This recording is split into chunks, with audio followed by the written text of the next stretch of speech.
انما تعتبر العادة اذا اضطردت او غلبت. یہ قاعدہ لکھیے.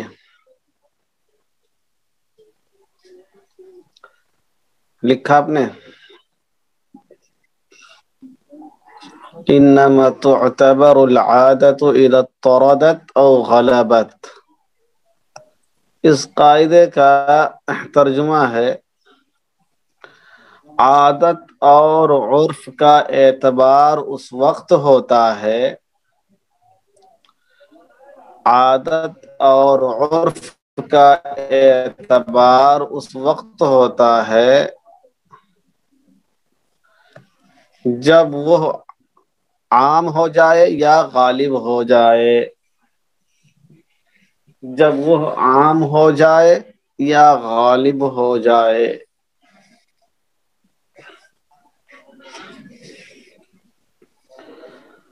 جب وہ عام ہو جائے یا غالب ہو جائے. اس کی تاصیل لکھیے. اصل اس قاعدے کی اصل وہی ہے جو العادت محکمۃ کی ہے، کیونکہ ان سب کا تعلق عرف و عادت ہی سے ہے نا، اس لیے اس قاعدے کی اصل وہی ہے جو العادت محکمۃ کی ہے.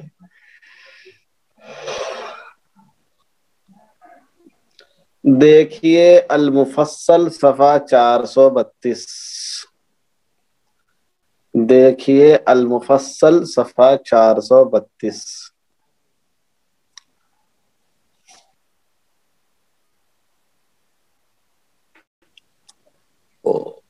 لکھا آپ نے؟ اب لکھیے تشریح.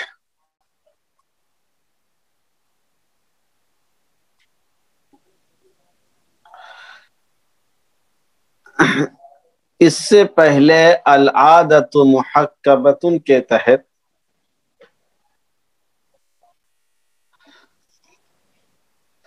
اس سے پہلے العادت محکمۃ کے تحت اس قاعدے کی مختصر تشریح آ چکی ہے.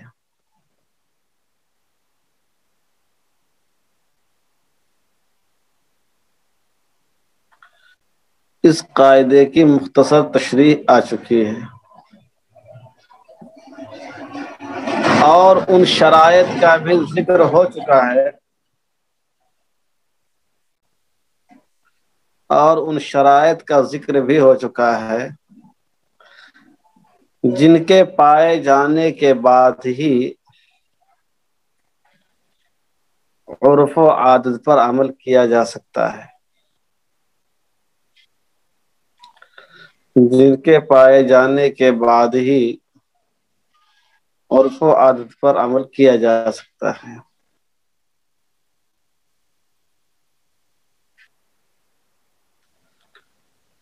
اس قاعدے کے واضح ترین مفہوم یہ ہے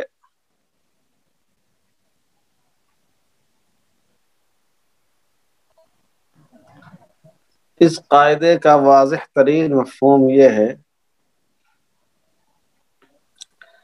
کہ عادت جب بالکل عام ہو جائے یا غالب ہو جائے، یہ عادت جب بالکل عام ہو جائے یا غالب ہو جائے تبھی اس کا اعتبار کیا جاتا ہے.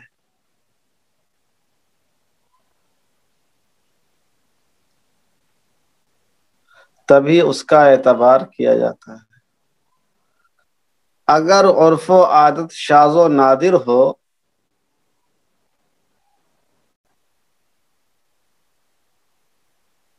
تو اس کا اعتبار نہیں ہوتا.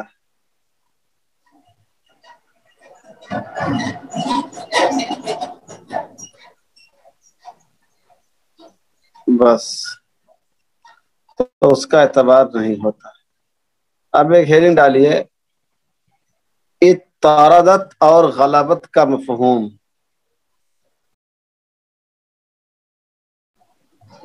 اضطرادت اور غلبت کا مفہوم.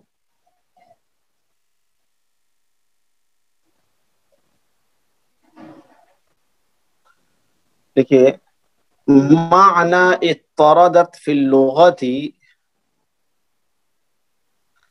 معنی اضطردت فی اللغت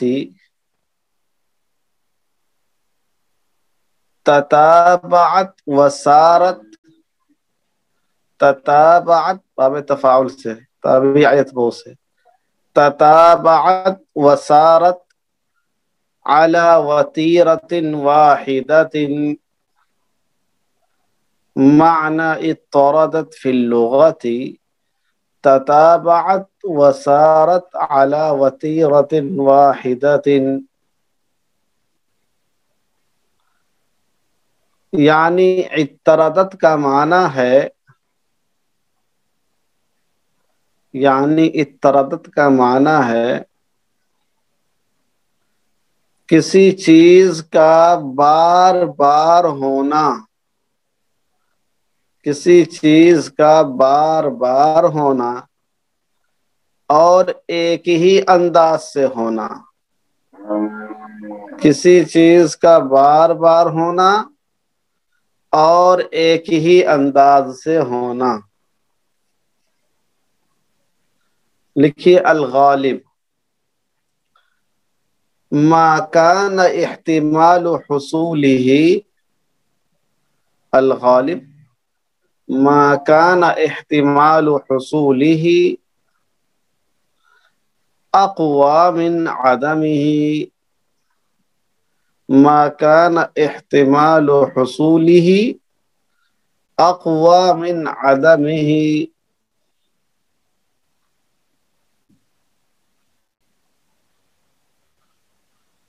یعنی غلبت کا معنی ہے،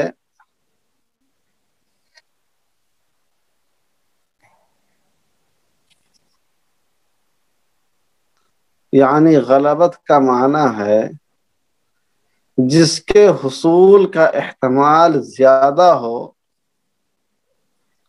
جس کے حصول کا احتمال زیادہ ہو عدم حصول کے مقابلے میں، عدم حصول کے مقابلے میں۔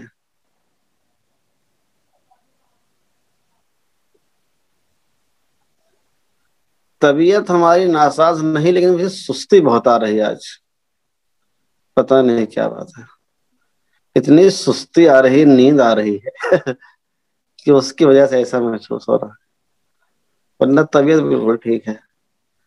تو الغالب کا معنی کیا لکھا ہے؟ ما کان احتمال حصوله اقوى من عدمه، کہ الغالب یا غلبت کا معنی ہے جس کے حصول کا احتمال زیادہ ہو عدم حصول کے مقابلے میں۔ حوالہ لکھیے المفصل صفحہ 429، المفصل صفحہ 429، المفصل صفحہ 429۔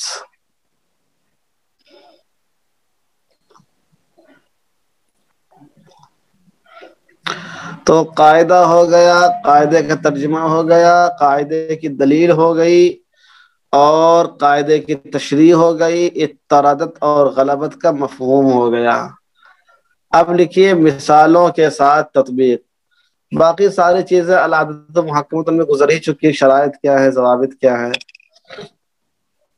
لکھیے مثال سے تطبیق۔ نمبر 1،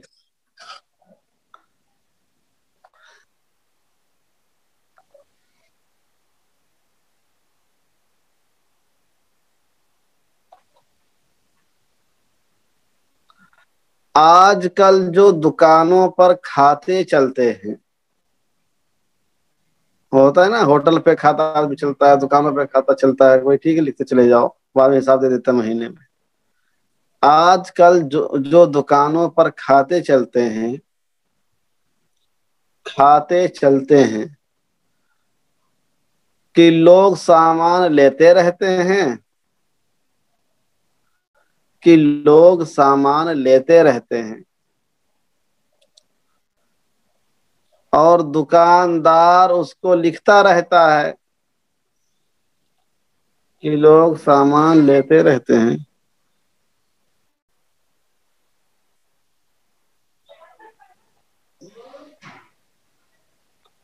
لوگ سامان لیتے رہتے ہیں اور دکاندار اس کو لکھتا رہتا ہے اور مہینے کے آخر میں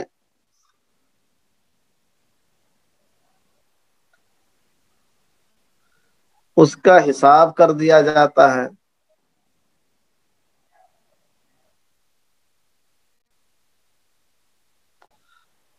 اور مہینے کے آخر میں اس کا حساب کر دیا جاتا ہے اب اگر دکاندار وقت سے پہلے ہی پیسہ مانگنے لگے اب اگر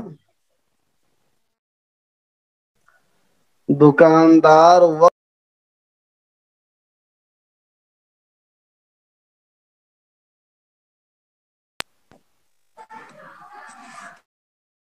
تو اس کو پیسے دینا ضروری ہے تو کیا اس کو پیسے دینا ضروری ہے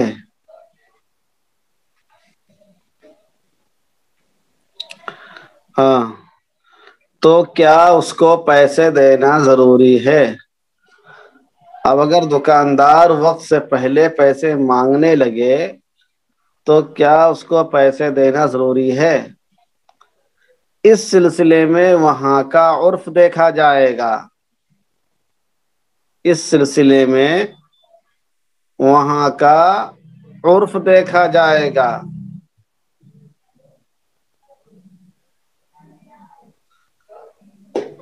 اور عرف و عادت کے حساب سے اور عرف و عادت کے مطابق جو حساب کا دن ہوگا وہی معتبر ہوگا جو حساب کا دن ہوگا وہی معتبر ہوگا اور اس کے مطابق پیسے دینے لازم ہوں گے تو انما تعتبر العادة اذا اضطردت او غلبت عادت کا اعتبار اس وقت ہوتا ہے جب وہ غالب ہو جائے عام ہو جائے تو جو عادت اور ہمیں پایا جاتا ویسے ہی ہوگا سمجھ رہے ہیں ایک مثال اور لکھیے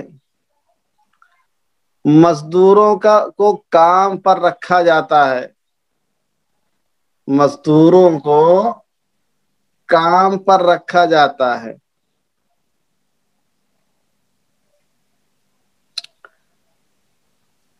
مثلا روڈ بنانے والے مزدور مثلا روڈ بنانے والے مزدور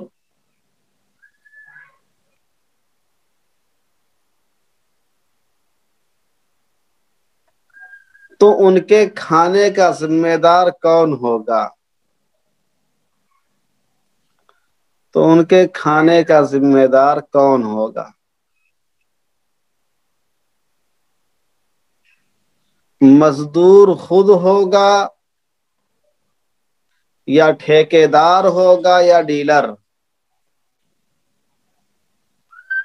تو ان کے کھانے کا ذمہ دار کون ہوگا مزدور خود ہوگا یا ٹھیکے دار ہوگا یا ڈیلر تو اس معاملے میں عرف کو دیکھا جائے گا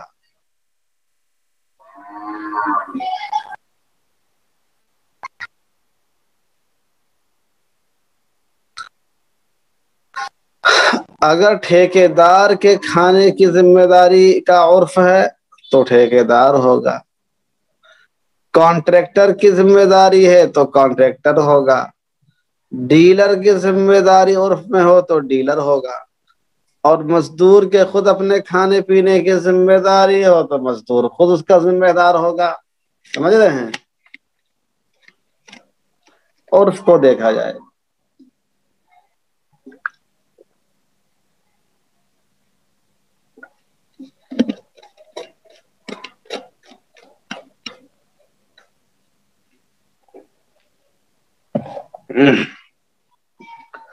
ایک مثال اور لکھیے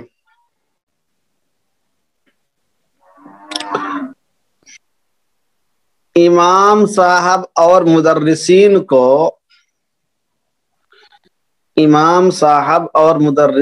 کو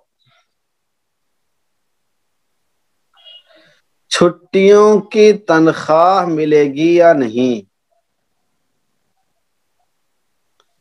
امام صاحب اور مدرسین کو چھٹیوں کی تنخواہ ملے گی یا نہیں؟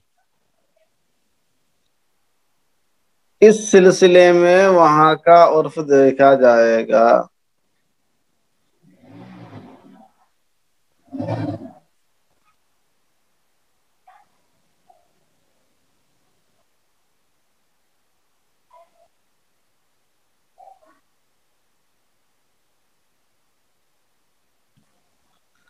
اس سلسلے میں وہاں کا عرف دیکھا جائے گا۔ اگر چھٹیوں کی تنخواہ دینے کا عرف ہے جیسا کہ ہندوستان میں ہوتا ہے،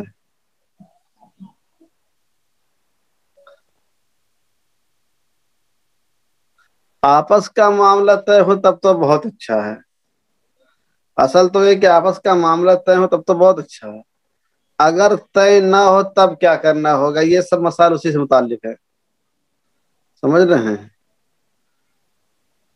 یہ سب مسائل اسی سے متعلق ہے۔ اگر آپس میں طے ہو، پہلے سے ساری باتیں مکمل ہو تب تو بہت اچھی بات ہے، تب تو عرف کو دیکھا نہیں جائے گا۔ یہ بات آگے آ رہی ہے، یہ بات جو آپ پوچھ رہے ہیں یہ ہم آگے والے قاعدے میں لکھائیں گے، اور چیز یہاں پر بھی چل رہی ہے۔ تو اگر تنخواہ دینے کا عرف و رواج ہوگا تو تنخواہ دینے پر مجبور کیا جائے گا،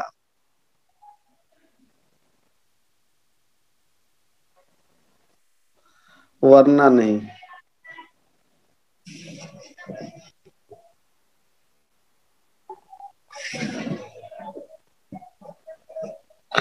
ایک مثال اور لکھیے، کوئی کتاب ٹائپنگ کرنے کے لیے کمپیوٹر والے کو دیا، کوئی کتاب ٹائپنگ کرنے کے لیے کمپیوٹر والے کو دیا،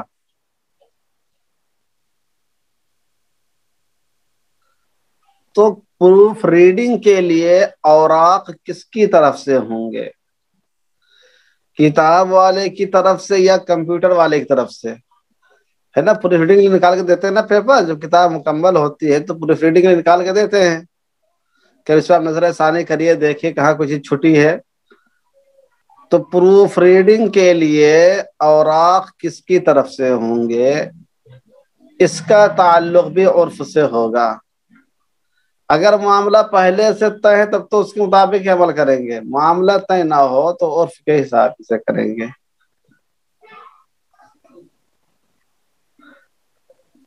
اگر ٹائپسٹ کی جانب سے دینے کا عرف ہے تو ٹائپسٹ اوراق کے پیسوں کا ذمہ دار ہوگا، اور اگر کتاب والے کی طرف سے ہے تو وہ ذمہ دار ہوگا۔ گویا کہ انما تعتبر العادہ اذا اضطردت او غلبت، عادت کا اعتبار ہوتا ہے جب وہ عام ہو یا غالب ہو، جو عام عادت ہوگی اسی کا اعتبار کیا جائے گا۔ للغالب الشائع لا للنادر، لکھیے ترجمہ، قاعدہ لکھ لیا، العبرۃ للغالب الشائع لا للنادر۔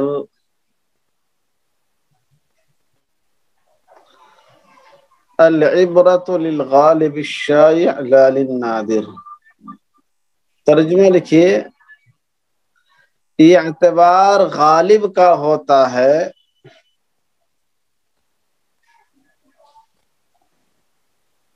جو زیادہ عام ہو، اعتبار غالب کا ہوتا ہے جو زیادہ عام ہو، نہ کہ نادر کا۔ العبرۃ للغالب الشائع، اعتبار غالب کا ہوتا ہے جو زیادہ عام ہو، نہ کہ نادر کا۔ لا للنادری، نادر کا اعتبار نہیں ہوتا ہے۔ لکھیے تاصیل، اس قاعدے کی اصل وہی ہے جو اس سے پہلے والے قاعدے کی، یعنی العادت محکمۃ کی جو اصل ہے، اس قاعدے کی اصل وہی ہے جو اس سے پہلے والے قاعدے کی ہے۔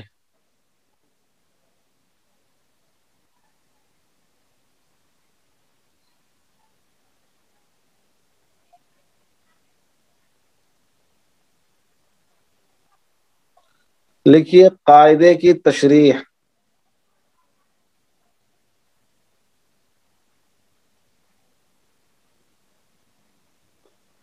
قاعدے کی تشریح لکھیے۔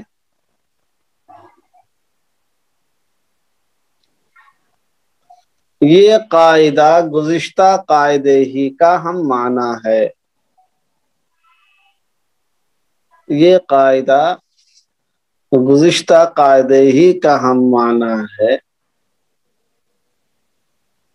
یعنی جو چیز غالب اور عام ہوگی اسی کا اعتبار ہوگا، شاذ اور نادر کا اعتبار نہیں ہوتا ہے۔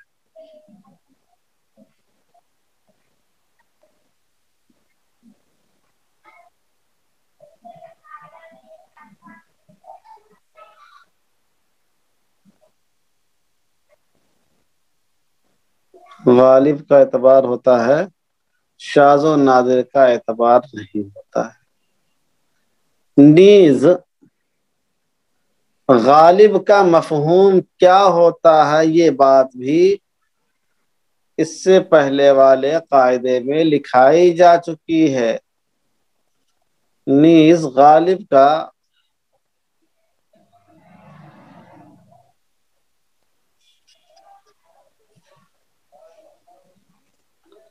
معنی کیا ہے، مفہوم کیا ہے، اس سے پہلے والے قاعدے میں لکھائی جا چکی ہے۔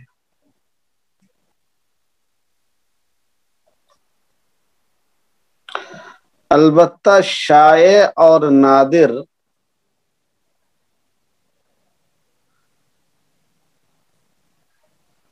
کا معنی اچھی طرح سمجھ لینا چاہیے۔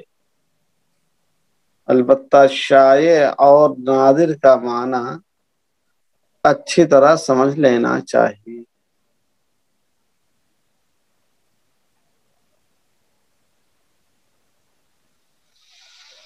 لکھیے الشائع،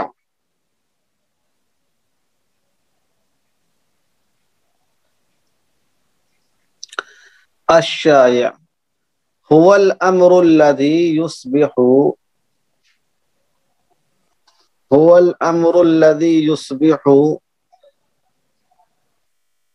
معلوما للناس،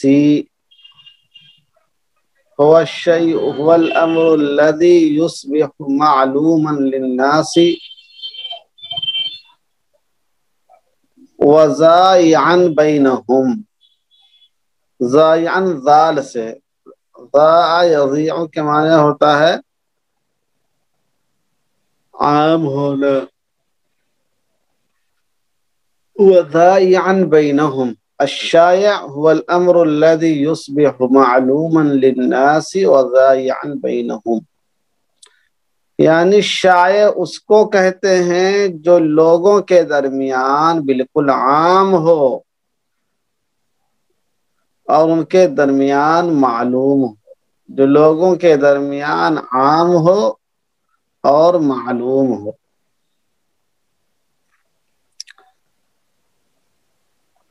جو لوگوں کے درمیان بالکل عام ہو اور معلوم۔ ترجمہ لکھیے درر الحکام صفحہ 50۔ درر الحکام صفحہ 50۔ درر الحکام صفحہ 50۔ لکھیے النادر اور الشاذ، النادر اور الشاذ کی تعریف لے لیجیے۔ اس میں شاذ آیا تو نہیں، لیکن جب آ گیا تو لکھ لیجیے۔ دونوں میں ایک ہی میں ہے. کہتے النادر، النادر ما قل وجوده وإن لم يخالف القياس. النادر ما قل وجوده وإن لم يخالف القياس فإن خالفه فهو شاذ. النادر ما قل وجوده وإن لم يخالف القياس فإن خالفه فهو شاذ. النادر ما قل وجوده وإن لم يخالف القياس فإن خالفه فهو شاذ. نادر اسے کہتے ہیں جس کا وجود بہت کم ہو. نادر اسے کہتے ہیں جس کا وجود بہت کم ہو، اگرچہ وہ قیاس کے مخالف نہ ہو. اگرچہ وہ قیاس کے مخالف نہ ہو.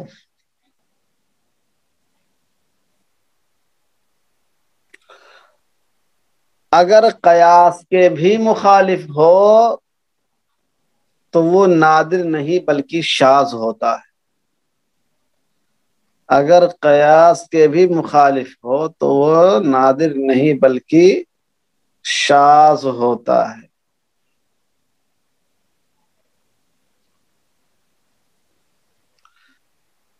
دیکھیے التعریفات الفقہیہ،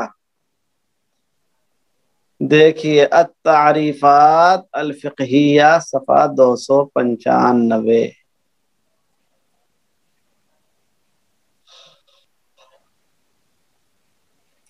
التعریفات الفقہیہ صفحہ 295.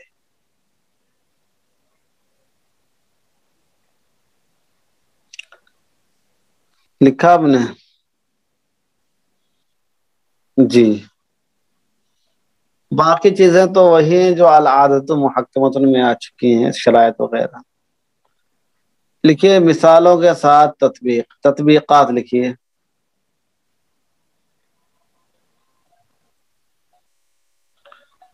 استحسان بھی قیاس کے مخالف ہوتا ہے نا. استحسان قیاس کے مخالف نہیں ہوتا ہے بلکہ قیاس جلی کے مخالف ہوتا ہے. استحسان خود ایک قیاس ہوتا ہے لیکن وہ قیاس خفی ہوتا ہے. سمجھ رہے ہیں مولانا مجیب صاحب؟ قیاس خفی کو استحسان کہتے ہیں اور قیاس جلی کو عام قیاس کہتے ہیں. لکھیے مثالوں کے ساتھ تطبیق لکھیے. نمبر 1،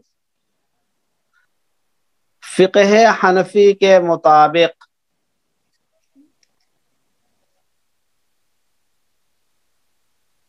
فقہ حنفی کے مطابق مفقود الخبر کو 90 سال کی عمر میں مردہ مانا جائے گا. 90 سال کی عمر میں مردہ مانا جائے گا. کیا ہے مفقود الخبر؟ فقہ حنفی کے مطابق مفقود الخبر کو 90 سال کی عمر میں مردہ مانا جائے گا کیونکہ غالب عمر 90 سال کی ہوتی ہے.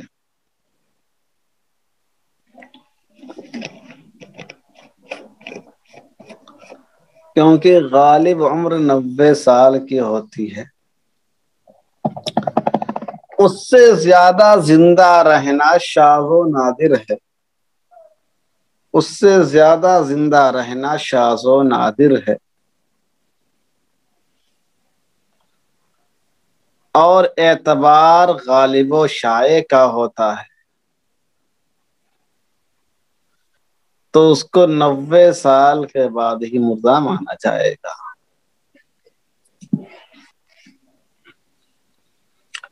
ایک مثال اور لکھیے. بات سمجھ میں کہ نہیں آئی؟ العبرۃ للغالب الشائع، ہو سکتا ہے کوئی آدمی 100 سال بھی زندہ رہ جائے، 110 سال بھی زندہ رہ جائے، 115 سال بھی زندہ رہ جائے، لیکن یہ غالب و شائع نہیں بلکہ نادر ہے، اس لیے اس کا اعتبار نہیں ہوتا ہے۔ عام طور سے یہ کہ 90 سال میں آدمی ٹپک جاتا ہے، سمجھ رہے ہیں؟ 80 سال میں تو آدمی جو ہے وہ پکا ہوا آم ہوتا ہے، کب ٹپک جائے کوئی بھروسہ نہیں ہوتا ہے۔ اور 90 سال میں عام طور سے یہ آم چو جاتا ہے۔ چونا جانتے نہیں جانتے؟ چونا، ایک چونا تو وہ ہے جو تمباکو کے ساتھ کھایا جاتا ہے، اور ایک چونا مصدر استعمال ہوتا ہے، اوپر سے نیچے گرنے کے معنی چو گیا ہے۔ جیسے ایک شاعر کہتا ہے کہ بارشیں ہوتی ہیں اور مکان چوتے ہیں، سمجھ رہے ہیں؟ تو مکان بھی چوتے رہتے ہیں تو ٹپک جاتے ہیں آمے سے۔ تو یہ مثال لکھا آپ نے۔ دوسری لکھیے، امام ابو حنیفہ رحمت اللہ علیہ کے نزدیک مثال ایک بار پھر میں نے بتایا کہ عام طور سے جو لوگوں کی عمر ہوتی ہے وہ 90 سال تک ہوتی ہے، 90 سے زیادہ زندہ رہنا شاذ و نادر ہوتا ہے۔ اس لیے امام ابو حنیفہ رحمۃ اللہ علیہ نے فرمایا کہ 90 سال تک مفقود الخبر کو زندہ مانا جائے گا اور اس کی بیوی نکاح سے نہیں نکلے گی۔ 90 سال جب اس آدمی کی عمر ہو جائے گی تب جا کے اس عورت کا نکاح ختم ہوگا اور دوسری شادی کر سکے گی۔ یہ الگ بات ہے کہ اس دور میں عفت و عصمت اور پاک دامنی کے پیش نظر فقہ حنفی کے اس مسئلے پر فتویٰ نہیں دیا جاتا ہے، بلکہ فتویٰ امام مالک رحمۃ اللہ علیہ کے قول پر دیا جاتا ہے۔ تقریباً تمام فقہاء احناف امام مالک کے قولی پر فتویٰ دیتے ہیں آج کل، اور ان کے یہاں ہے 4 سال کی عمر ہے، ٹھیک ہے، 4 سال، یعنی جس وقت سے آدمی غائب ہوا ہے اس کے بعد سے 4 سال جوڑا جائے گا، اس کے بعد قاضی نکاح فسخ کر دے گا۔ فتویٰ تو اسی پر ہے، لیکن سوال یہ پیدا ہوتا ہے کہ امام ابو حنیفہ نے یہ رائے قائم کیوں کی تھی؟ اس کا جواب یہ ہے، العبرۃ للغالب الشائع لا للنادر، کہ عام طور سے لوگ 90 سال میں انتقال پر ملال کر جاتے ہیں اور اس سے زیادہ رہنا شاذ و نادر ہے، جبکہ قاعدہ یہ ہے کہ غالب کا اعتبار ہوتا ہے، شاذ کا اعتبار نہیں ہوتا ہے، نادر کا اعتبار نہیں ہوتا ہے۔ اس لیے امام ابو حنیفہ رحمۃ اللہ علیہ نے 90 سال کی عمر میں مفقود الخبر کے فوت ہونے کا فتویٰ دیا ہے۔ دوسری مثال لکھیے، امام ابو حنیفہ رحمۃ اللہ علیہ کے نزدیک سفیہ، سفیہ جانتے ہیں نا، سیقول السفہاء والا سفیہ، سفیہ کی جمع سفہاء۔ امام ابو حنیفہ رحمۃ اللہ علیہ کے نزدیک سفیہ بریکٹ میں لکھیے کم عقل، بریکٹ میں لکھیے کم عقل۔ امام ابو حنیفہ رحمۃ اللہ علیہ کے نزدیک سفیہ یعنی کم عقل شخص کو 25 سال کی عمر میں مال دے دیا جائے گا، 25 سال کی عمر میں مال دے دیا جائے گا،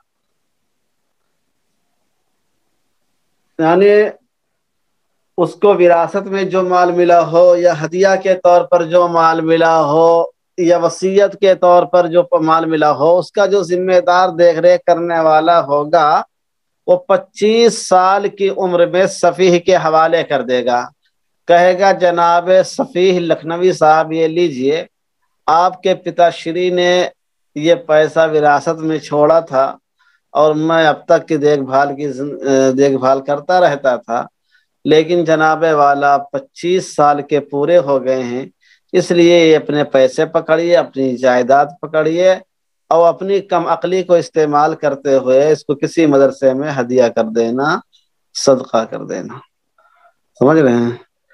امام صاحب کے نزدیک سفیہ یعنی کم عقل شخص کو 25 سال کی عمر میں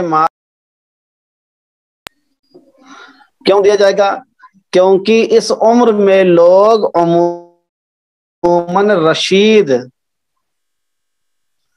کیونکہ مولانا جاوید لکھ رہے ہو کہ نہیں لکھ رہے ہو؟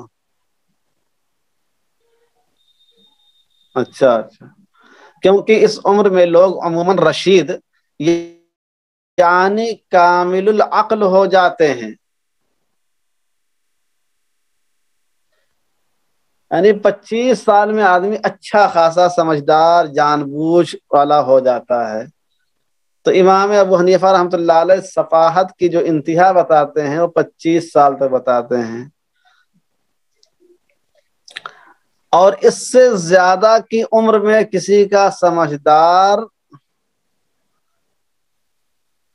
اور اس سے زیادہ کی عمر میں کسی کا سمجھدار ہونا نادر ہے، یعنی بہت کم ایسا ہوتا ہے کہ آدمی 25 سال تک بدھو رہے، سمجھ رہے ہیں؟ آج کے زمانے میں تو لڑکے 12-13 سال میں چکڑ ہو جاتے ہیں، کیا خیال؟ آج کل کے جو لڑکے ہیں وہ تو 12-13 سال ہی اچھے خاص چکڑ ہو جاتے ہیں، بڑے پہلے زمانے کے 25 سال کے آدمی کو آج کل کے 12 سال کا اچھا خاصا گھما دیتا ہے، سمجھ رہے ہیں؟ تو شاذ و نادر ہے کہ کوئی آدمی 25 سال سے زیادہ کا ہو جائے، اس سے زیادہ کا ہو جائے، آدمی سمجھدار نہ ہو بھی سکتا ہے، کچھ ایسے ہوتے بھی دنیا میں، ایسا نہیں ہے، لیکن وہ نادر ہے۔ تو امام صاحب فرماتے ہیں کہ سفیہ کو 25 سال کی عمر میں مال دے دیا جائے گا، کیونکہ اس عمر میں لوگ عموماً رشید یعنی کامل العقل ہو جاتے ہیں، اور اس سے زیادہ کسی کی عمر میں کسی کا سمجھدار ہونا نادر ہے، لہذا شائع اور غالب کا اعتبار کیا جائے گا، نہ کہ شاذ و نادر کا۔ لہذا شائع اور غالب کا اعتبار کیا جائے گا، نہ کہ نادر اور شاذ کا، سمجھ رہے ہیں؟ ارے امام ابو حنیفہ رحمۃ اللہ علیہ کی باتیں سمجھ میں آ رہی کہ نہیں آ رہی؟ امام صاحب نے کوئی بات کہی تو ایسے ہلکے ہلکے میں نہیں کہی ہے، بات سمجھ میں کہ نہیں آئی؟ اب آپ کتاب میں پڑھ لو کہ 90 سال تک عورت انتظار کرے گی، یہ کون سی بے عقلی والی بات ہوئی؟ 25 سال میں اس کو مال دے دیا گا، یہ کون سی بات ہوئی؟ تو یہ امام صاحب نے کوئی ہوائی والی بات نہیں کہی ہے، بلکہ بڑی گہرائی کے بعد وہ بات کہی ہے، سمجھ رہے ہیں؟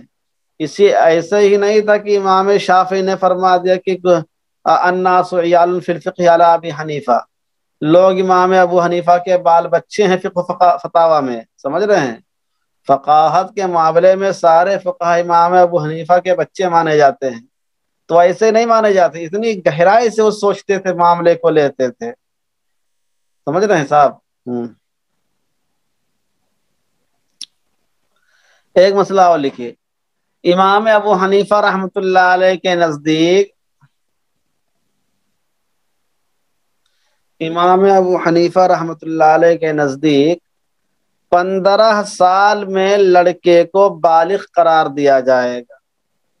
پچھلے سال ہمارے پاس آن لائن افطار جو لوگ کرتے تھے، اس میں کئی فرقوں کے لوگ تھے، غیر مقلدین بھی تھے، جماعت اسلامی سے تعلق رکھنے والے بھی تھے، بریلوی حضرات بھی تھے، دیوبندی حضرات بھی تھے، کئی طرح کے لوگ تھے۔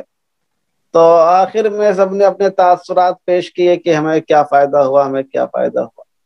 ایک صاحب تھے تبلیغ اس کے مولانا مودودی صاحب کی جماعت کے تھے، اور وہ اس وقت پروفیسر بھی ہیں، پچھلے سال ہی پروفیسر ہی تھے، وہ تقریباً 10-15 سالوں سے پروفیسری کرتے ہیں، اور ابھی تو مسلم پرسنل لا بورڈ کے وہ رکن بھی بن گئے ہیں، ابھی 2 مہینہ پہلے بنے ہیں۔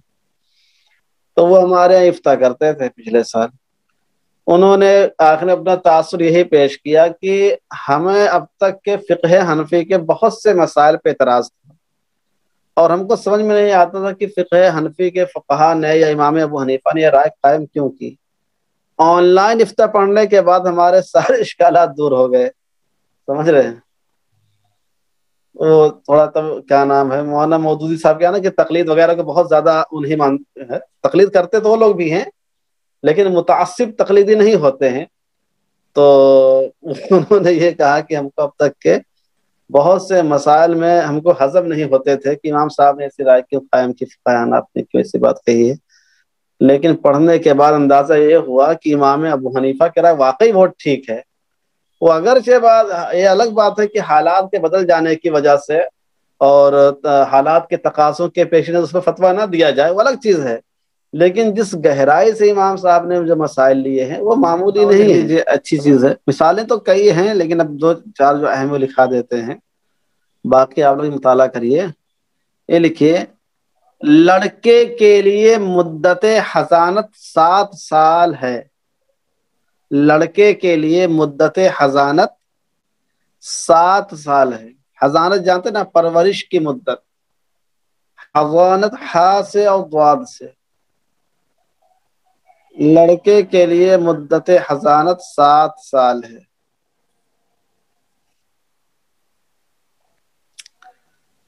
اور لڑکی کی 9 سال ہے،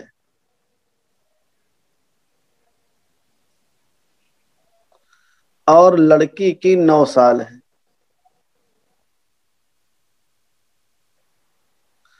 اس لیے کہ غالب و شائع یہ ہے، اس لیے کہ غالب و شائع یہ ہے کہ لڑکا 7 سال میں اپنی ماں سے بے نیاز ہو جاتا ہے، یعنی پیخانہ دھونا ہے، کپڑا دھونا ہے، کھانا کھانا ہے، کوئی سامان خریدنا ہے، اسکول آنا جانا ہے، بیگ اٹھانا ہے، یہ سب کام 7 سال کے لڑکے آرام سے کر لیتے ہیں، سمجھ رہے ہیں؟ تو 7 سال کی عمر میں لڑکے ماں سے بے نیاز ہو جاتے ہیں۔ بے نیاز مطلب کیا ہے؟ یہی کھانا کھانا ہے، ہاتھ دھونا ہے، پیجامہ پہننا ہے، پیخانہ پیشاب دھونا ہے، کہیں آنا جانا، چلنا پھرنا وغیرہ وغیرہ۔ اور 9 سال میں لڑکی عورت کے درجے کو پہنچ جاتی ہے، لڑکی کیا ہے؟ عورت بن جاتی ہے 9 سال میں، لڑکی عورت کے درجے کو پہنچ جاتی ہے۔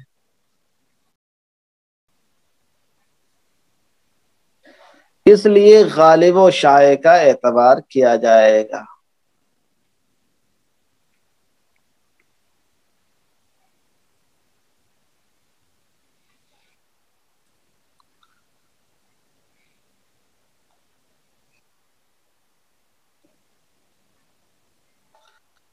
بات سمجھ میں آئی کہ نہیں آئی؟ ایک مثال اور لکھ لیجیے، سن ایاس 55 سال ہے، سن ایاس، ہاں عورت کے درجے کو پہنچ جاتی ہے، سن ایاس یعنی حیض وغیرہ بند ہونا، سن ایاس 55 سال ہے۔ کیونکہ غالب یہی ہے کہ 55 سال تک، کیونکہ غالب یہی ہے کہ 55 سال تک خواتین کا حیض بند ہو جاتا ہے۔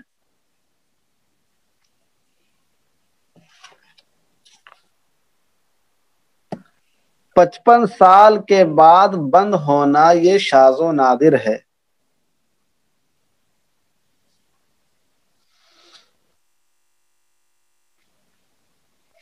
پچپن سال کے بعد بند ہونا یہ شاذ و نادر ہے، چنانچہ غالب کا اعتبار کیا جائے گا، نادر کا اعتبار نہیں کیا جائے گا۔ چنانچہ غالب کا اعتبار کیا جائے گا، نادر کا اعتبار نہیں کیا جائے گا۔ العبرۃ للغالب الشائع لا للنادر۔ ارے بات سمجھ میں آئی صاحب؟ جی بہت اچھی بات ہے، چلیے ایک مثال اور لکھ لیجئے، ایک مثال اور لکھ لیجئے، جن کمپنیوں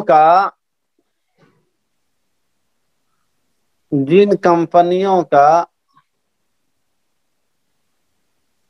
غالب مال حلال ہو، غالب مال حلال ہو یا غالب کاروبار حلال ہو، تو اس میں نوکری کی جا سکتی ہے، اس میں نوکری کی جا سکتی ہے، کیونکہ العبرۃ للغالب الشائع لا للنادر۔ اور آج کل تو بہت کم کمپنیاں ایسی ہوں گی جن کا 100% کام جائز ہی ہو، ارے بات سمجھ میں آئی کہ نہیں آئی؟ آج کل تو شاید ہی کوئی ایسی کمپنی ہو جس کا 100% معاملہ صحیح ہو، جس کی خریداری کا، جس کے بیچنے کا، جس کے مال کے ایکسپورٹ کرنے کا، امپورٹ کرنے کا، اور بغیر لون کے کاروبار کرنے کا، وغیرہ وغیرہ جو بھی سوچ لیں آپ، تو تقریباً شاید کوئی کمپنی ایسی نکال آئے جو بالکل 100% شرعی اصولوں پہ کھری اترے، ورنہ ایسا ہوتا نہیں ہے۔ اس لیے ہم اور آپ یہ نہیں فتویٰ دے سکتے کہ جن کمپنیوں کا ناجائز کاروبار ہے، ناجائز کام ہے، ان کو نہیں کر۔ اس میں دیکھا جائے کہ غالب کاروبار آدمی کا کیا ہے، سمجھ رہے ہیں جی؟ غالب کاروبار آدمی کا غالب ہو جو ہے، اب غالب میں یہ مان کے چلیے کہ کم سے کم کیا نام ہے 66% اس کا رہنا چاہیے، تاکہ للاکثر حکم الکل ہو جائے، سمجھ رہے ہیں؟ اس کے 3 حصے کر دیجئے آپ، اور 3 حصے میں سے 2 حصہ جائز مان لیجئے اور 1 حصہ ناجائز، سمجھ رہے ہیں؟ 51% نہیں، 3 حصے کریے اس کے، جیسے کہ کیا نام ہے مفتی تقی عثمانی صاحب وغیرہ نے لکھا ہے۔ کسی نے 25% کی بات کہی، کسی نے 33% کی بات کہی ہے، تو 33% والی لے لیجئے کہ حلال حرام جو ہو 33 ہو، اور حلال کیا ہے 66 ہو یا 67 ہو، ایسا۔ چلیے صاحب، اب اس کے بعد قاعدہ نمبر 42، قاعدہ نمبر 42 دیکھتے ہیں کون سا ہے۔ ہاں، اس کے بعد لکھیے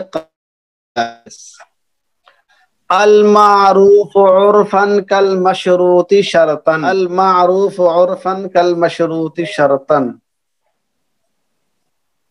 لکھا آپ نے؟ المعروف عرفا کالمشروط شرطا، ترجمہ لکھیے، جو چیز عرف کے طور پر مشہور ہو جائے،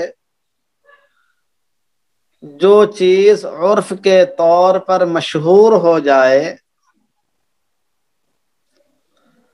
وہ طے شدہ شرط کی مانند ہے، وہ طے شدہ شرط کی مانند ہے۔ جو چیز عرف کے طور پر مشہور ہو جائے، المعروف عرفاً، جو چیز عرف کے طور پر مشہور ہو، کالمشروط شرطاً، وہ طے شدہ شرط کی مانند ہے۔ تاصیل لکھیے، اس قاعدے کی اصل بھی وہی ہے جو العادت محکمۃ کی ہے، اس قاعدے کی اصل بھی وہی ہے جو العادت محکمۃ کی ہے۔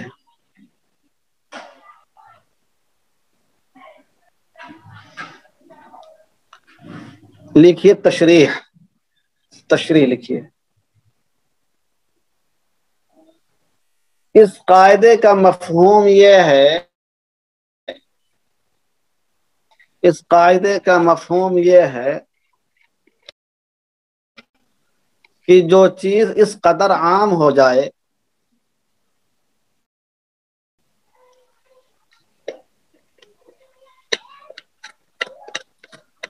اس قاعدے کا مفہوم یہ ہے کہ جو چیز اس قدر عام ہو جائے کہ وہ عرف و عادت کا درجہ اختیار کر لے، کہ وہ عرف و عادت کا درجہ اختیار کر لے، تو وہ مشروط کے درجے میں ہو جاتی ہے،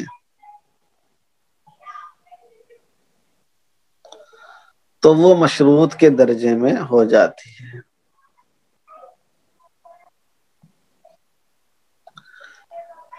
اور عقد کے وقت الگ سے، اور عقد کے وقت الگ سے اس کی شرط لگانا ضروری نہیں ہوتا ہے،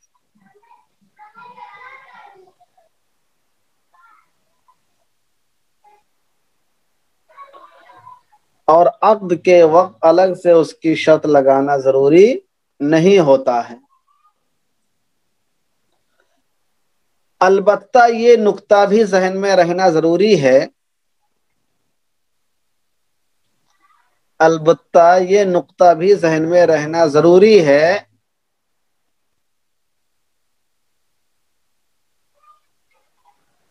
کہ عرف پر عمل اسی وقت ہوگا جب صراحتاً عرف کے خلاف شرط نہ لگائی گئی ہو. وہی بات جو ابھی ایک صاحب نے پوچھا تھا اس کو میں یہاں لکھانا چاہ رہا تھا.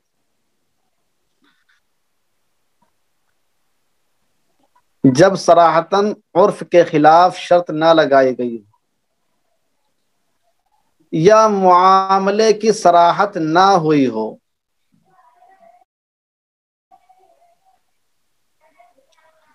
یا صراحتاً بات نہ ہوئی ہو یا معاملے کی صراحت نہ ہوئی ہو. اگر صراحتاً شرط لگا دی گئی ہے اگر صراحتاً شرط لگا دی گئی ہے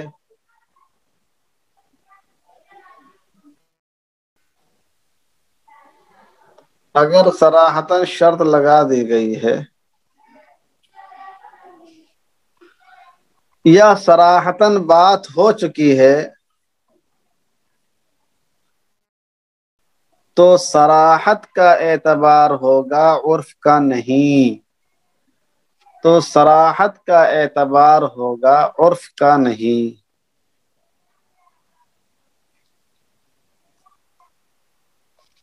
تو صراحت کا اعتبار ہوگا عرف کا نہیں. دیکھیے دیکھیے موسوعۃ القواعد دیکھیے موسوعۃ القواعد للندوی موسوعۃ القواعد للندوی جلد 1 صفحہ 192 جلد 1 صفحہ 192 موسوعۃ القواعد للندوی جلد 1 صفحہ 192 لکھا آپ نے.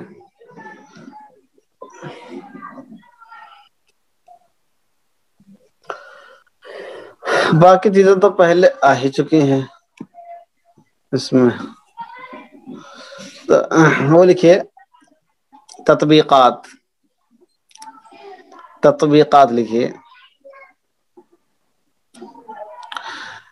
نمبر 1 لکھے کوئی آدمی موٹر سائیکل خریدتا ہے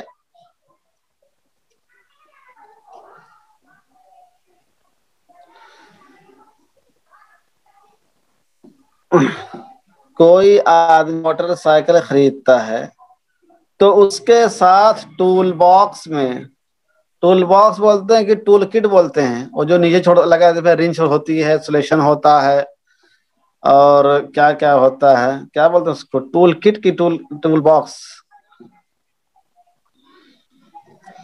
تو اس کے ساتھ ٹول باکس میں اس کی چابیاں دونوں بولتے ہیں چلو ٹھیک ہے. اس کی چابیاں چھوٹی چھوٹی رنچیں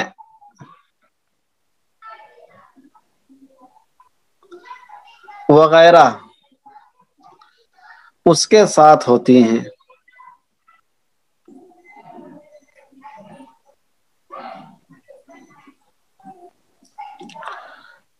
لہذا موٹر سائیکل والے کو وہ چیزیں دینی پڑیں گی. لہذا موٹر سائیکل والے کو وہ چیزیں دینی پڑیں گی اگرچہ صراحتاً شرط نہ لگائی گئی ہو. اگرچہ صراحتاً شرط نہ لگائی گئی ہو.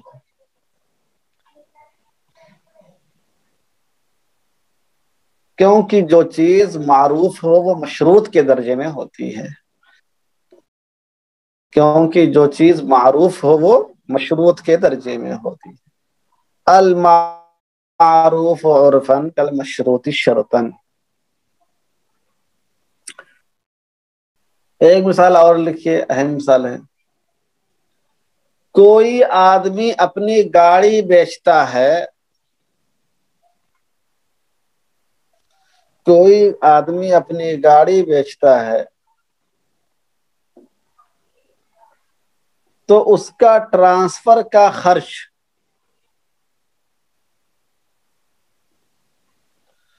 اس کے ٹرانسفر کا خرچ ہمارے عرف میں مشتری کو ہی برداشت کرنا پڑتا ہے، ہمارے عرف میں مشتری کو ہی برداشت کرنا پڑتا ہے۔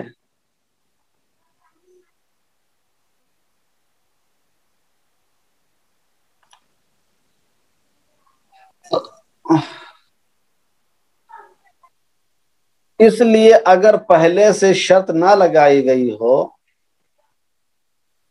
کہ کون دے گا، تم دو گے کہ ہم دیں گے، بائیں دے گا کہ مشتری دے گا، اس کی کوئی وضاحت نہیں ہوئی۔ اس لیے اگر پہلے سے شرط نہ لگائی گئی ہو اور دونوں کے درمیان نزاع ہو جائے،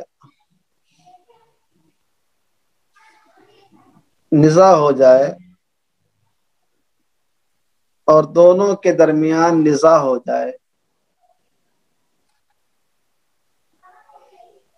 تو یہی فیصلہ ہوگا کہ اس کا خرچ مشتری کے ذمے ہو۔ المعروف عرفاً کالمشروط شرطاً۔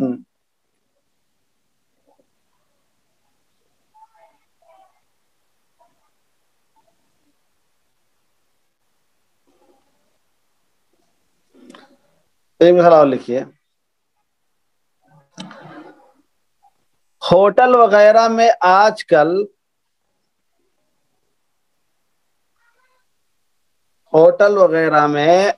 بڑے ہوٹل جو ہوتے ہیں، جیسے عربیہ ہوٹل ہے، اور ایک ہوٹل کیا بہت مشہور بمبئی میں جو بھنڈی بازار میں ہے، کیا نام ہے اس کا، جہاں کا فالودہ بڑا مشہور ہے، دیکھو کیا بولتے ہیں اس کو، بھنڈی بازار کا جو ہوٹل ہے، شالیمار۔ ہاں ہاں ہاں، ان لوگوں جو ہوتے ہیں بڑے ہوٹل والے، شالیمار۔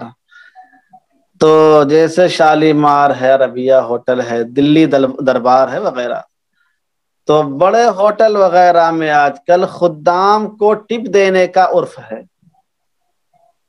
ٹپ بولتے ہیں نا اس کو، جو پرس کے اندر پیسہ رکھ کے دے چلے جاتے ہیں، 10 روپیہ 20 روپیہ وغیرہ وغیرہ، کیا بولتے ہیں اس کو، ٹرپ بولتے ہیں کہ ٹپ بولتے ہیں؟ ہم لوگ تو بھائی مولوی نہ کبھی دیتا ہے نہ مولوی کبھی رکھتا ہے، تو اس کو کیا معلوم کہ کیا دیتے ہیں، ٹپ بولتے ہیں۔ ہاں چلو، مولوی جلدی دیتا ہو تو نہیں پیسہ، وہ کیا وہ اگر مانگتا بھی ہے تو کہتا ہے کہ ہم تمہارے ہی پارٹی کے آدمی ہیں بھائی، ہم تو خود رسید لے کے چل رہے ہیں، دیکھ لو یہ ہماری، دیکھ لو اس کا اپنی جیب دکھا دیتا کہ اس کے اندر رسید رکھی ہوئی ہے، سمجھ رہے ہو؟ تو بڑے ہوٹل میں آج کل خدام کو ٹپ دینے کا عرف ہے، وہ بھی اسی میں داخل ہوگا، سمجھ رہے ہیں؟ دے دینا چاہیے، کیونکہ اتنا عام یا عرف ہو گیا ہے کہ اگر آپ بغیر ٹپ دیے آپ نکل آئے تو ہوٹل کا مالک بھی آپ کو غلط نظر سے دیکھے گا، اور وہ دو چار تو گالی سنائے گا ہی، جو خادم ہوگا سامان لا کے جو رکھتا ہے، سمجھ رہے؟ وہ کراہت تبھی ان کو محسوس ہوتی ہے کہ بتائیے 2000 کا کھانا کھا سکتے ہیں لیکن 20 روپے ٹپ نہیں دے سکتے ہیں، تو وہ المعروف عرفاً کالمشروط شرطاً کے دائرے میں آ گیا ہے، سمجھ رہے ہیں؟ گویا کہ آپ بڑے ہوٹل میں پہنچے تو ٹپ دینا شرط میں داخل ہے، نہیں گناہ تو نہیں ہوگا، لیکن ایک طریقے سے یہ شرط کے دائرے میں آ جاتا ہے، اس لیے اچھی بات بھی نہیں ہے یہ، سمجھ رہے ہیں؟ ایک مثال اور لکھیے، بعض رفاہی ادارے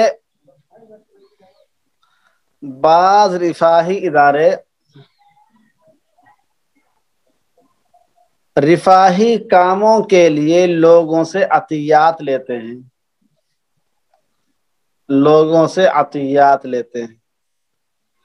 الجمعیت الخیریہ وغیرہ ہے نا، وہ گئے اس طرح کے جو بعض رفاہی ادارے لوگوں سے عطیات لیتے ہیں جس پر ان کا پورا عملہ کام کرتا ہے،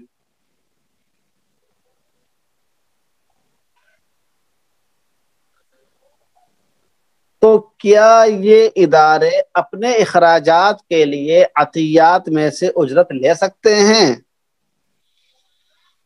تو کیا یہ ادارے اپنے اخراجات کے لیے عطیات میں سے اجرت لے سکتے ہیں؟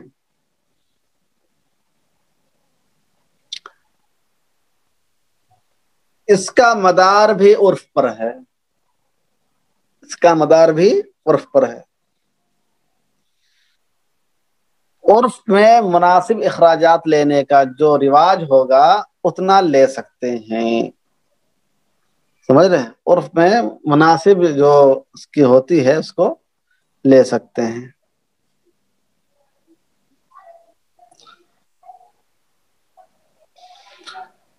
اب ایسے ہی آج کل جیسے ہوتا ہے کہ ہم لوگ گیس سلنڈر منگواتے ہیں، اب اس میں جھنجھٹ ہو جاتا ہے۔ گیس سلنڈر لے کر آتا ہے آدمی سائیکل پہ، لاد کے موٹر سائیکل پہ وہ دروازے پہ اتار دیتا ہے۔ اب گھر والے کہتے ہیں اس کو کچن تک لے کے جاؤ، گھر والے کہتے ہیں کچن تک کے پہنچاؤ، وہ کہتا ہم کچن تک نہیں لے جائیں گے، ہمارا کام یہیں تو پہنچانا ہے۔ تو اب سوال پیدا ہوتا ہے کہ اس کو گیس سلنڈر کو کچن تک پہنچائے گا دروازے تک؟ اس کا تعلق عرف پر ہوگا۔ جہاں پر عرف ہے کہ اندر گھر تک پہنچانا ہے تو اس کو اندر پہنچانا پڑے گا، اور جہاں عرف نہیں ہے گھر تک پہنچانے کا، صرف دروازے تک کے، تو وہیں پر رہے گا۔ ایسے ہی رکشے والے سامان آپ کا لاد کے لے کر آتے ہیں، گاڑی والے آپ کا سامان لاد کے لے کر آتے ہیں۔ آپ بمبئی سے آئے ہیں، معلوم ہے 25 خالی بیگ آپ کے ساتھ ہے، تو اب سوال پیدا ہوتا ہے کہ رکشے سے بیگ تو کون اتارے گا؟ رکشہ والا اتارے گا یا آپ اتاریں گے؟ اس کا تعلق بھی عرف سے ہوگا۔ اگر عرف یہی ہے کہ رکشے والے وہ سامان اتار کر رکھ دیتے ہیں نیچے تو اسے اتروائیں گے، اگر نہیں ہے تو پھر آپ کو خود وہ سامان اتارنا پڑے گا، سمجھ رہے ہیں؟ تو یہ سب مسائل ہیں اس طرح کے بہت سے جو عرف ہی پر مبنی ہوتے ہیں۔ ایسے ہی مسئلہ ہوتا ہے کہ آپ نے اپنے بچے کو کام کرنے کے لیے بھیجا، مثلا اے سی کا کام سیکھنے کے لیے، یا موٹر سائیکل بنانے کا کام سیکھنے کے لیے، یا درزی کا کام سیکھنے کے لیے، تو سوال پیدا ہوتا ہے کہ کام سیکھنے کا پیسہ آپ کو دینا پڑے گا یا وہ خود سے پیسہ دے گا؟ ہوتا کہ نہیں ہوتا ہے؟ Ammar you are swing, Ammar آپ سو رہے ہیں، اچھا، تو اس کا تعلق بھی عرف سے ہوتا ہے، سمجھ رہے ہیں؟ اگر عرف یہ ہوگا کہ کام سیکھنے کا پیسہ دینا پڑے گا، جیسے کہ موبائل ریپیئرنگ اگر آپ کام سیکھتے ہیں تو آپ کو پیسہ دینا پڑتا ہے، تو وہاں پہ آپ کو پیسہ دینا پڑے گا۔ اور اگر یہ ہو کام سیکھنے پر مالک خود پیسہ دے گا، جیسے موٹر سائیکل آپ سیکھیں گے تو آپ کو روزانہ 150 روپیہ پیسہ ملتا ہے، سائیکل کا کام سیکھیں گے تو آپ کو 50 روپے روزانہ ملے گا، ہے نا؟ بہت سارے کاموں کا الگ الگ رہتا ہے۔ اور اے سی کا آپ کام سیکھیں گے تو آپ کو 3000 روپے مہینہ ملے گا۔ تو جن کاموں پہ اجرت مالک خود دیتا ہے، سیکھنے پر سے سکھانے پر پیسہ بھی دیتا ہے، اس کا کام بھی ہو رہا ہوتا ہے، تو اس کو دینے پر مجبور کیا جائے گا، فیصلہ کیا جائے گا کہ وہ دے۔ اور جن پہ دینے کا عرف ادھر سے نہیں ہوتا بلکہ ادھر ہی سے ہوتا ہے، جسے موبائل آپ کو بنوانا ہے، اس کا کام سیکھنا ہے آپ کو، تو آپ کو خود پیسے دینے پڑتے ہیں، تو اس کا عرف الگ ہے۔ تو ان سب چیزوں کا تعلق عرف سے ہوتا ہے، عرف میں جیسا چل رہا ہوگا ویسے ہی اس کا فیصلہ کیا جاتا ہے، ٹھیک ہے؟ ایک قاعدہ اور پڑھ لیتے ہیں، بہت آسان ہے، اسی سے ریلیٹڈ ہے وہ بھی۔ یہ قاعدہ ہے المعروف بین التجار کالمشروط بینہم۔ ترجمہ لکھیے، جو چیز تاجروں کے درمیان عرف کے دائرے میں آ جائے، جو چیز تاجروں کے درمیان عرف کے دائرے میں آ جائے یا متعارف ہو جائے، وہ ان کے درمیان طے شدہ شرط کی طرح ہو جاتا ہے، وہ ان کے درمیان طے شدہ شرط کی طرح ہو جاتی ہے۔ جو چیز تاجروں کے درمیان عرف کے درجے میں آ جائے یا متعارف ہو جائے، وہ ان کے درمیان کے درجے میں آ جاتی ہے، طے شدہ شرط کی طرح ہو جاتی ہے۔ المعروف بین التجار کالمشروط بینہم۔ تحصیل، اس قاعدے کی اصل بھی وہی ہے جو العادت محکمۃ کی ہے۔ اصل قاعدہ العادت محکمۃ نہیں، یہ سب اس کی تفریعات اور ذیلی اور شاخیں ہیں اس کی، سمجھیے مختلف قواعد اسی سے بنے ہیں۔ اس کی دلیل بھی وہی ہے جو العادت محکمۃ کی ہے۔ ملاحظہ ہو المفصل صفحہ 456، المفصل صفحہ 456، ملاحظہ ہو المفصل صفحہ 456۔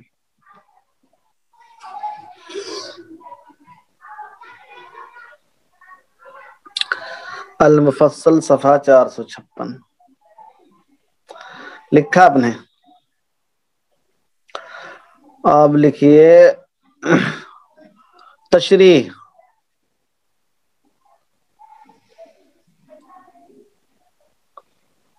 تشریح اس قاعدے کا مفہوم بھی وہی ہے، اس قاعدے کا مفہوم بھی وہی ہے جو اس سے پہلے والے قاعدے کا ہے، بس فرق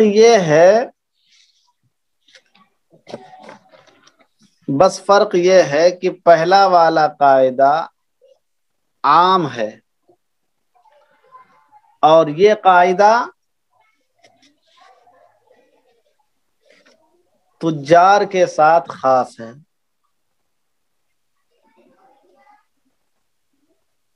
اور یہ قاعدہ تجار کے ساتھ خاص ہے۔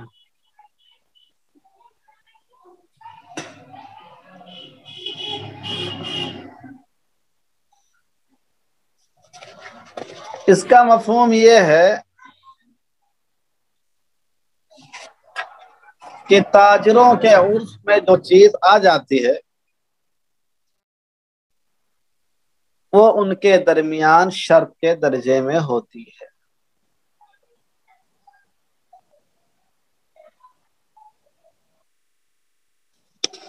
ان کے درمیان شرط کے درجے میں ہوتی ہے۔ اس کی ساری تفصیلات وہی جو اس سے پہلے سب عرف کے بیان میں آ چکی ہیں، اس لیے کوئی نئی چیز نہیں۔ لکھیے تطبیقات، مثالیں لکھیے اس کی ذرا کچھ۔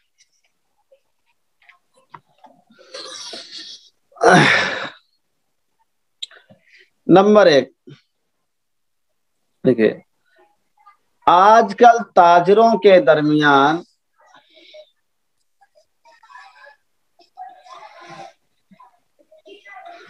ایک عرف یہ بھی ہے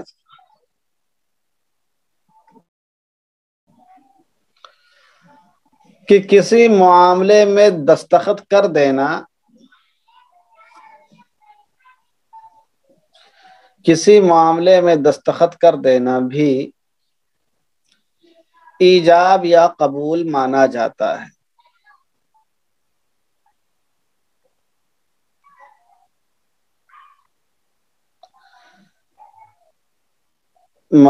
ایجاب یا قبول مانا جاتا ہے، اس لیے زبان سے نہ بول کر صرف دستخط کر دینے سے بھی معاملہ ہو جائے گا، بلکہ بڑے بڑے جو ڈاکٹر ہوتے ہیں، بڑے بڑے ماسٹر انجینئر جو ہوتے ہیں، یا کہہ لیجیے کہ جو بڑے زیادہ پیسے والے ہوتے ہیں، وہ تو بولتے کہاں ہیں؟ ان کے سامنے آپ جا کر پیپر رکھیے اور دستخط کر دیں، آپ لے کے چلے جائیے، ہے کہ نہیں؟ یا بڑے بڑے اداروں کے جو محتمم ہوتے ہیں، وہ پورا پڑھتے بھی درخواست میں کیا لکھا ہے، سمجھ رہے ہیں؟ ہاں، بس پورا پڑھا نہیں، بس دستخط کر دیا، جاؤ، ہو گیا۔ ان کے پاس اتنا ٹائم نہیں ہوتا ہے کہ وہ آپ کی پوری بات پڑھیں، پوری بات سنیں، تب بس نفس مسئلہ بتائیے کیا ہے، ہاں 1 لاکھ کا آرڈر ہے، ٹھیک ہے 1 لاکھ کا آرڈر ہے، چلو کر دیا، نیچے دستخط ہو گیا۔ نمبر 2 لکھیے، ایک مثال اور لکھیے، آن لائن تجارت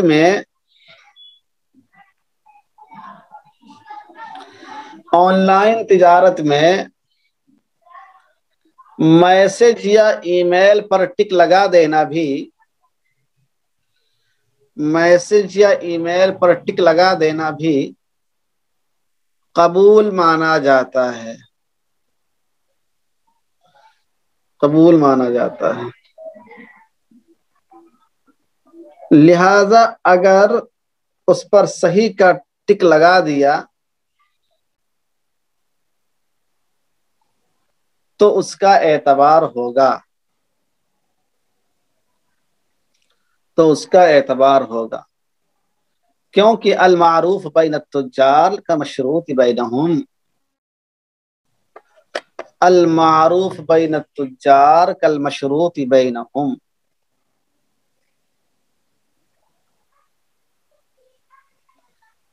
ایک اور اہم مثال لکھ لیجئے، اچھی چیز ہے،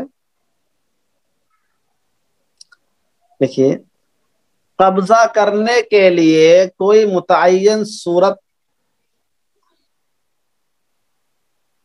نہیں بتائی گئی ہے،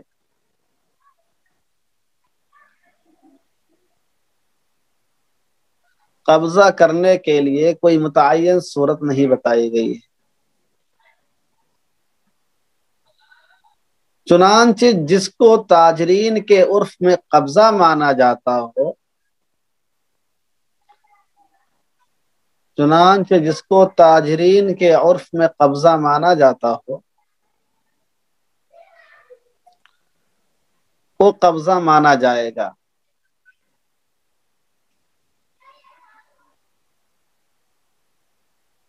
جیسے موبائل میں ریچارج کروایا،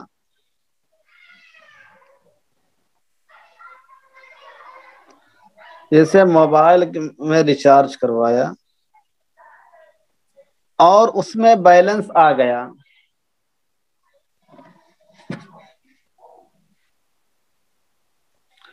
اور اس میں بیلنس آ گیا تو یہ قبضہ مانا جائے گا، اگرچہ کوئی محسوس چیز ہمارے ہاتھ میں نہیں ہے۔ ارے بات سمجھ آ رہی کہ نہیں آ رہی ہے؟ ان سب چیزوں میں جو آپ کو کنفیوژن رہا ہوگا سب دور ہو جانا چاہیے ان قواعد کے ذیل میں۔ تو اگرچہ کوئی محسوس چیز، مادی چیز ہمارے ہاتھ میں تو نہیں ہے جس پر ہم قبضہ کریں، ہاتھ سے پکڑ لیں، لیکن ریچارج ہمارے اس میں آ گیا ہے، ہم کو بیلنس مل گیا ہے، بات کرنے کا حق مل گیا، یہی ہمارا قبضہ مانا جائے گا، کیونکہ المعروف بین التجار کالمشروطی بینہم، تاجرین کے درمیان اس کو بھی قبضہ مانا جاتا ہے۔ سمجھ رہے ہیں؟ ایک مثال اور لکھیے، تاجروں کے عرف میں جس چیز کو عیب سمجھا جاتا ہو، تاجروں کے عرف میں جس چیز کو عیب سمجھا جاتا ہو اس کو بھی عیب کہا جائے گا۔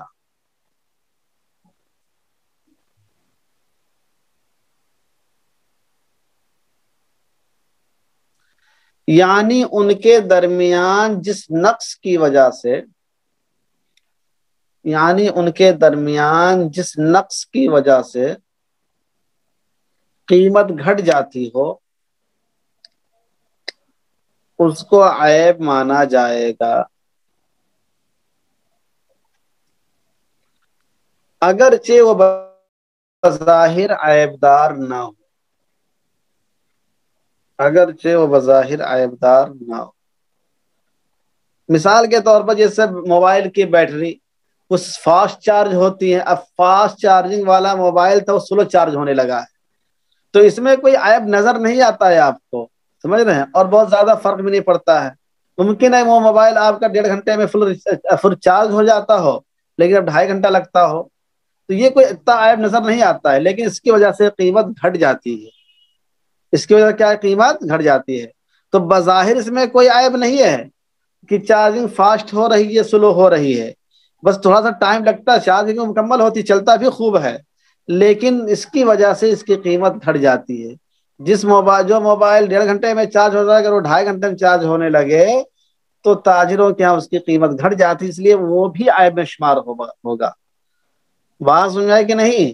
المعروف بین التجار کالمشروط بینہم۔ ایک مثال اور لکھیے، کارٹون وغیرہ میں پیک شدہ سبب سیب، کارٹون ہوتا ہے نا، کشمیر سے کارٹون آتے ہیں سیب پیک کے، کسی میں 100 سیب ہوتے ہیں، کسی میں 150 سیب ہوتے ہیں، کسی میں 120 ہوتے ہیں، وغیرہ وغیرہ۔ کارٹون میں پیک سیب وغیرہ کتنا خراب ہو تو معفو عنہ ہوگا،